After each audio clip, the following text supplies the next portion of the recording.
Hello மக்களே, துளசி வெட்டி செம இன்ட்ரெஸ்டிங்காக போயிட்டுருக்கு. ஜெயிலேருந்து வந்த மகேஷும் நம்ம அஞ்சலியை பார்க்குறதுக்காண்டி அவங்க வீட்டுக்கே வராங்க.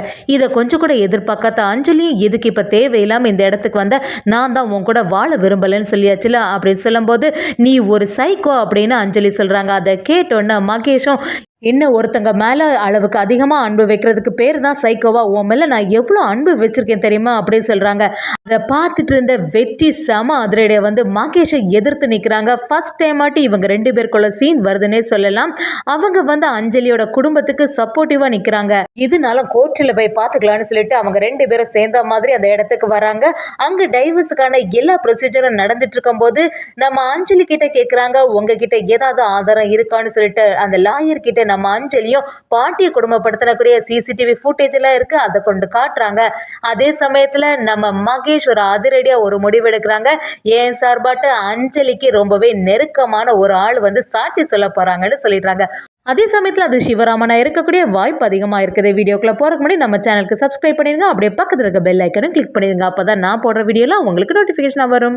அஞ்சலி டைவர்ஸ் பேப்பர் அனுப்பிட்டான்னு சொல்லிட்டு ரொம்பவே வெறியாக இருந்த நம்ம மகேஷை எப்படியாவது வெளியில் வந்துடும் சொல்லிட்டு முயற்சி பண்ணி ஒரு கட்டத்தில் வெளியிலே வந்துடுறாங்க. நம்ம மகேஷ் வெளியில் வந்தவுடனே அதெல்லாம் ஒருத்தங்க கொண்டாடி மாலை வரைக்கும் போட்டு அவங்கள வரவேற்கிறாங்க. இன்னொரு சைடு பார்த்தீங்கன்னா வெளியில் வந்த உடனே எப்படியாவது நம்ம அஞ்சலியை பார்க்க போகணும்னு சொல்லிட்டு அவங்கள தேடி வராங்க. அஞ்சலி இதை கொஞ்சம் கூட எதிர்பார்க்கல. வீட்டுக்கு வந்த உடனே மகேஷ் அஞ்சலின்னு சவுண்டு போட ஆரம்பிக்கிறாங்க. யாரா இருக்கும்னு சொல்லிட்டு பார்த்தா அது மகேஷா இருக்கு. அப்படியே அதிர்ச்சியாகி அங்கே அந்த இடத்துல நிற்கும் போது அஞ்சலியை மகேஷை பார்த்து, எதுக்கு தேவையில்லாமல் இப்போ இங்கே வந்த, உன்னை யார் இப்படி விடுதலை பண்ணிவிட்டா? நான் தான் உனக்கு மேலே கேஸ் போட்டேனே, அது நிற்கலையா? உன்னோட பண பலத்தை பயன்படுத்தி தானே இப்படி வெளியில் வந்த அப்படின்னு சொல்லிட்டு நம்ம அஞ்சலியும் மகேஷ் கிட்ட ரொம்பவே எதிர்த்து பேசுகிறாங்க. அதை பார்த்துட்டு இருந்த நம்ம லக்ஷ்மியும், என்ன நீ எதுக்கு தேவையில்லாமல் என்னோட பொண்ணு வாழ்க்கையில் தலையிடுற?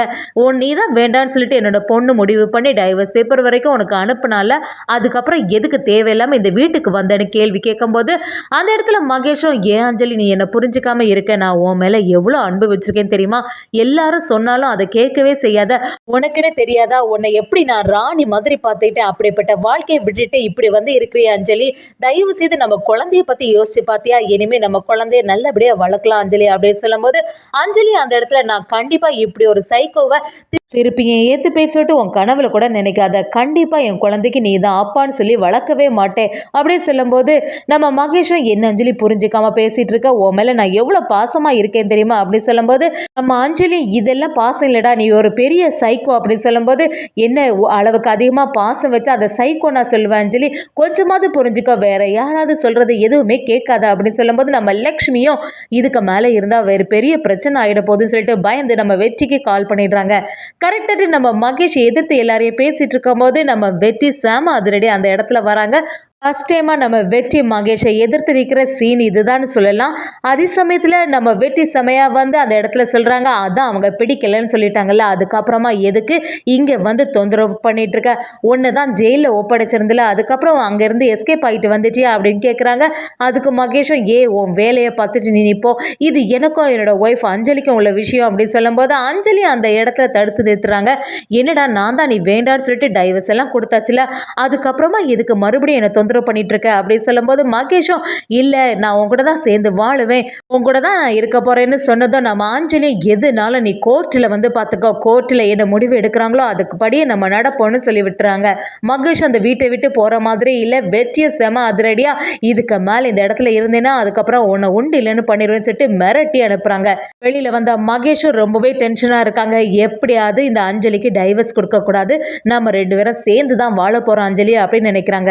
இன்னொரு பக்கம் லக்ஷ்மி அழ தொடங்கிட்டாங்க. நம்ம அஞ்சலி அவங்கள சமாதானப்படுத்துறாங்க. அம்மா நீ எதுக்குமே கவலைப்படாத, எப்படியாவது டைவர்ஸை மட்டும் வாங்கிட்டேன்னா இவன்ட்ட இருந்து எனக்கு ஒரு விடுதலை கிடைக்கும்னு சொல்றாங்க. இதை கேட்ட உடனே நம்ம லக்ஷ்மி, உன்னோட வாழ்க்கை இப்படி ஆகும்னு சொல்லிட்டு நான் கொஞ்சம் கூட எதிர்பார்க்கல அஞ்சலி, இப்படி ஒரு சைக்கோக்கு நான் உன்னை மேரேஜ் பண்ணி கொடுத்துட்டேனே அப்படின்னு சொல்லிட்டு வருத்தப்பட்டு அழுதுட்டு இருக்காங்க.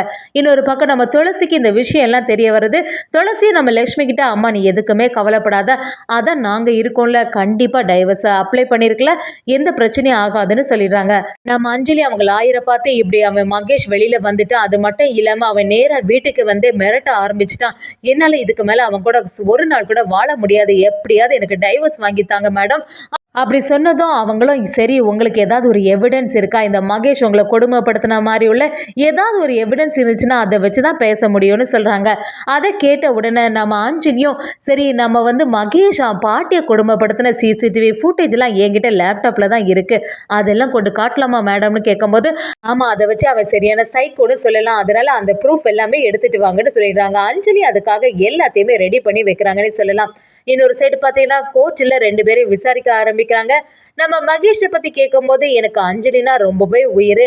அவ இல்லன்னா எனக்கு வாழ்க்கையே இல்ல. நான் அவள ரொம்பவே விரும்புறேன். அவள நான் கொடுமைப்படுத்தினதே இல்ல. நான் அவ கூட சந்தோஷமா வாழ தான் நினைக்கிறேன். அவள விட்டு பிரியறதுக்கு எனக்கு கொஞ்சம் கூட மனம் இல்ல. எனக்கு இந்த டைவர்ஸ்ல விருப்பமே இல்லன்னு சொல்லிட்டு அந்த இடத்துல மகேஷ் சொல்றாங்க. இத கேட்ட உடனே அஞ்சலி அப்படியே பதறி போயிடுறாங்க. அவங்கள்ட்ட வந்து சொல்ல ஆரம்பிக்கிறாங்க, இல்ல இவன் என்ன ரொம்பவே கொடுமைப்படுத்தினான். இவன் சரியான சைக்கோ. இவன் கூட வாழவே முடியாது. இவன் என்னோட அப்பாவை கூட கொலை பண்ண பார்த்தான் அப்படிங்கிற மாதிரி எல்லா விஷயத்தையும் நம்ம அஞ்சலி அந்த இடத்துல சொல்றாங்க. அது மட்டும் இல்லாம இப்படி முருகனோட அம்மாவை அடைச்சி இத்தனை வருஷமா வச்சிருந்தான். அதுக்கு அவங்களே சாட்சியா இருக்காங்க பாருங்கன்னு சொல்லிட்டு அந்த இடத்துல அவங்கள கூப்பிட்டு விசாரிக்க ஆரம்பிக்கிறாங்க. முருகனோட அம்மாவும் அந்த இடத்துல உண்மையை சொல்ல ஆரம்பிக்கிறாங்க. ஆமா இந்த மகேஷ் தான் ரொம்ப வருஷமா என்னையும் என்னோட பையனையும் பிரித்து வச்சிருந்தான்.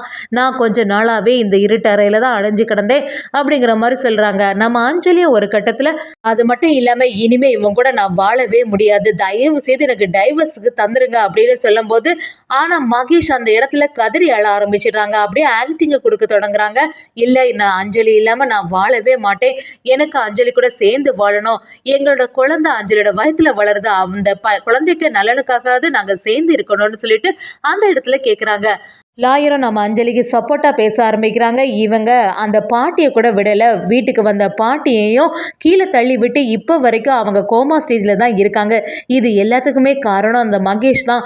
மகேஷுக்கு வந்து அஞ்சலி கிட்ட யாராவது ரொம்ப பாசமா இருந்தா அது பிடிக்கவே மாட்டேங்குது. அவன் பெரிய சைக்கோன்னு சொல்லி ஆரம்பிக்கிறாங்க.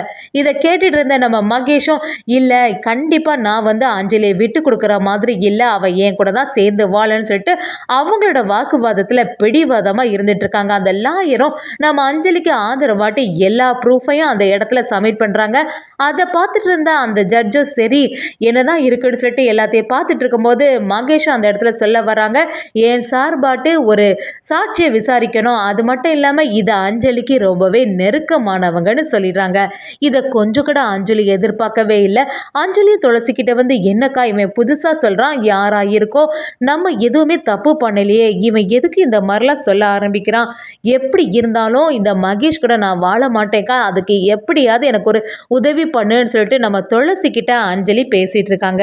அஞ்சலி அந்த இடத்துல சொல்றாங்க, இல்ல என்னோட அப்பா நிலைமைக்கு காரணமான இந்த மகேஷ் நான் சும்மா விடக்கூடாது, இவன் கூட நான் வாழ விரும்பலைன்னு சொல்லிட்டு இருக்கும்போது அதிரடியா அந்த இடத்துல சிவராமன் வராங்கன்னே சொல்லலாம். மகேஷ் சரியா பிளான் பண்ணி சிவராமனை கூட்டிட்டு வந்து அவங்க அப்பாவுக்கு எந்த பிரச்சனையும் இல்லை, நான் இனிமே இந்த அஞ்சலி கூட தான் சேர்ந்து வாழுவேன்னு சொல்லிட்டு அவங்க 2 பேரும் சேர்ந்து வாழறதுக்குள்ள எல்லா ஐடியாவும் மகேஷ் பக்காவா பண்ணிட்டாங்கன்னே சொல்லலாம்.